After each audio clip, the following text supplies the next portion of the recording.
has taken a couple of years for me to come around on this one, and it's the one MCU movie, especially in this first phase, that I have been all over the map with ever since I first saw it. Like, when I first saw it, I really didn't like it. I thought it was slow, I thought it was boring, and I thought it paled in comparison to Iron Man and Incredible Hulk.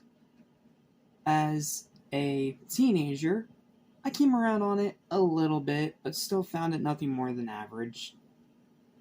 Now, as an adult, having watched this for the first time in at least maybe 7-8 years, yeah, I love this movie now. So, congrats, Thor. It only took you, freaking 10-20 years, but you're finally in my good graces, and I'm actually excited to talk about you. So, yeah, let's talk about Marvel's dive into the cosmic and mythical with the very all over the map, but as of right now, love this movie.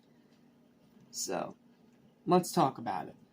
What's up, what's happening, what's going on, everybody? Welcome back to Mr. Station, which is different anything and everything animation, including Avengers assembling to defend the world, as well as TV and movies. I'm your host, Jackson Small. Welcome back to Marvelous May. And today, or tonight, I guess I should say, because I'm filming this one and the next one pretty late, we are going to be diving into the first dive from the MCU, the first dive into the mythical and the cosmic, because after spending 3 movies on just Earth, now we're going up into outer space. So, let's take a look at the 2011 Thor film and see how it actually ended up winning me over on this recent rewatch. Like I said before, I did not like this movie when it first came out. I did not. I thought it was overrated. I thought it was boring, and I thought it was way, way below Iron Man 2. Yeah, I was a stupid kid back then. I didn't know any better. But then as a teenager, came around in a little bit, and now as an adult, I love this movie. And I actually appreciate it a lot more as an adult for its themes that it tackles about war and diplomacy, for the great fish out of water story it gives to its main character, and of course, what is arguably the best villain and overall character of the entire MCU. You know, this guy right here. This guy. So, yeah. Let's not waste any more time and dive into it. I have a pretty long written review for this one, but it's not as long as some of my other reviews, so this review should be a lot shorter than the other ones, but there's still a good bit to talk about. So, without further ado, if I can stop rambling every 5 minutes, here's my written review for Thor. Whereas Iron Man 2 got worse the older that I've become, Thor is somehow the exact polar opposite. When I first saw it as a kid, I was bored out of my mind and didn't like it. Back then I thought it was slow, long-winded, and in spots just plain dumb. Often when I rewatched the MCU up to that point, I'd just skip it entirely because I much preferred the 2 movies that came after it. Those being Captain America and Avengers. And yes, both these movies are better than this one, but still. Point is, I did not like this movie at all, and I skipped it every time I watched the MCU as a kid. Then I watched it a handful of times as a teenager as the Infinity Saga was coming to a close, as well as some more detailed reviews from much more qualified people than me. You know, people like Chris Pope, Sean Chandler, 3C Films, you know, all those guys. And while I wasn't bored by it anymore, I thought it was still just okay. I really liked the cinematography and came around a little on the slow burn pacing thanks to recognizing the great performances from the actors. But all the Earth stuff really dragged it down like Mjolnir being stuck in that rock. Now, for the first time in at least 8 years, since I'm going through the entire MCU again, I have now watched this film as an adult. And on this rewatch, it finally clicked. I could see the vision of Kenneth Branagh, understand more of its themes of diplomacy and humility, and marvel at its fantastic battles. Love the action in this movie. That's the one thing that all these MCU movies so far have delivered on. They deliver on the action set pieces. I loved it to say the least. Acting is fantastic, writing is strong, the jokes land, the cinematography is gorgeous, especially in Asgard, which is some very impressive CGI.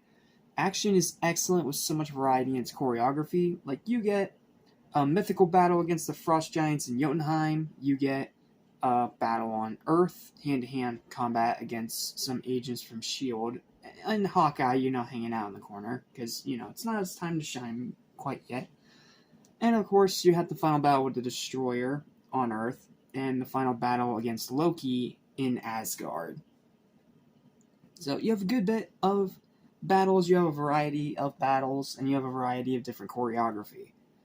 Like, they don't just rely on their weapons like Iron Man and Cap. Instead, they actually rely on hand-to-hand combat in a grand majority of these. So that's really nice to see, even though a lot of people say that the first battle in the movie is the best one. And I can kind of understand why, because it is the one that takes place off of Earth, up in the Nine Realms, with all the mythical stuff that people originally came to this movie for. So, yeah, it makes sense. Me personally, though, my favorite is still the hand-to-hand combat battle against the S.H.I.E.L.D. agents. It's all about how it was shot. It was so amazing. Anyway, that aside, where were we? Storytelling is outstanding. It's a fish out of water story, but one of the best versions of a fish out of water story. Characters are superb. Like, Thor especially has great development, and he is way better than I thought he was originally. Like, he originally starts out as a cocky, arrogant, sorry for lack of a better term, asshole. So, when he's banished to Earth, he slowly realizes the value of humility, and it makes him a better person and a more worthy king to Asgard. But then again, the Earth stuff has its own problems, but we'll talk about it. But in terms of Thor's character development with the Earth stuff, that part it did well. The slow burn pacing is perfect, in my opinion. The runtime is under 2 hours, yet it doesn't feel rushed at all.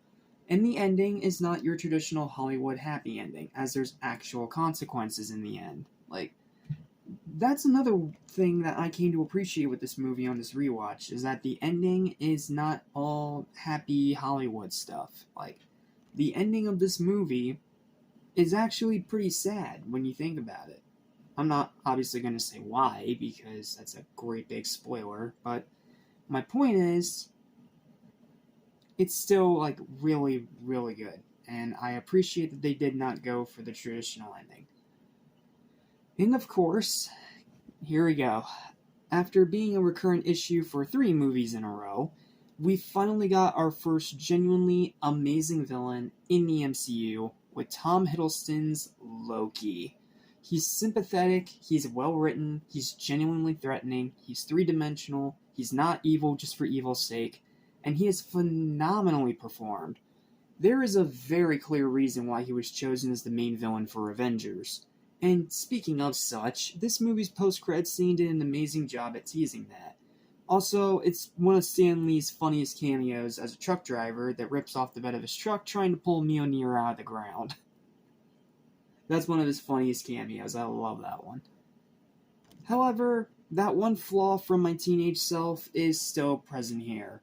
That being that the scenes on Earth with Jane and her crew are still very tedious. It slowly does get better as it goes along, and it does do wonderful things for Thor's character development. But the attempt at romance completely falls flat, due to Natalie Portman's severe lack of chemistry with Chris Hemsworth, to the point of being outright laughable. Like, some people can buy this relationship, I for one cannot, especially on this rewatch as an adult. The romance in this movie, it's forced, it's contrived, and I did not buy it for a second. Not to mention, Natalie Portman herself just sounded bored the whole movie, so it didn't exactly help. Pardon the pun, but this movie is simply electrifying. After so many watches with at least 2 decades of time passing, I finally understood why this movie was so well received when it came out back in 2011. It's action-packed, it's beautifully shot, it's highly entertaining, and it's masterfully written. I highly recommend it. This is another one of those movies that people kind of put in the middle with the MCU, and I kind of get it, but something about this rewatch, everything finally clicked. I loved the characters, I loved the story, I loved the action, I loved the performances, and I loved the villain. So, yeah, all that together, Thor deserves a final verdict, in my opinion, now, of a 9 out of 10.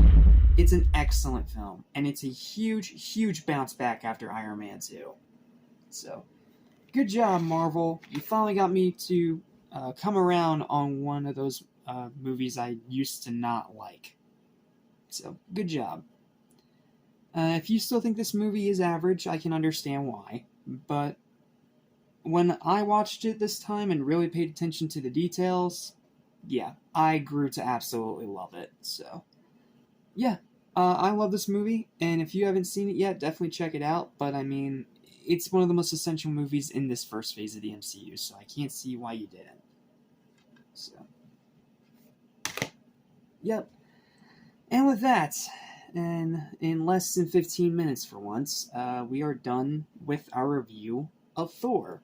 So thank you guys so much for watching. Please don't forget to like, share, and subscribe for more electrifying videos like this almost every single day. And I'll see you guys next time for what I consider a masterpiece.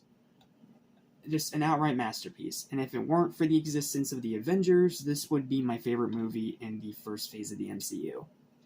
And it is one of the only movies, aside from Avengers, in the first phase of the MCU that I think is better than Iron Man. So, join me next time for the Star-Spangled Man with a Plan, known as Captain America, the First Avenger. So, needless to say, I'm super excited to talk about this one. So, until then, thanks for watching, and I'll see you in the next review. And remember, say it with me now, Excelsior! Excited for what comes up ahead. Hey, Shenron.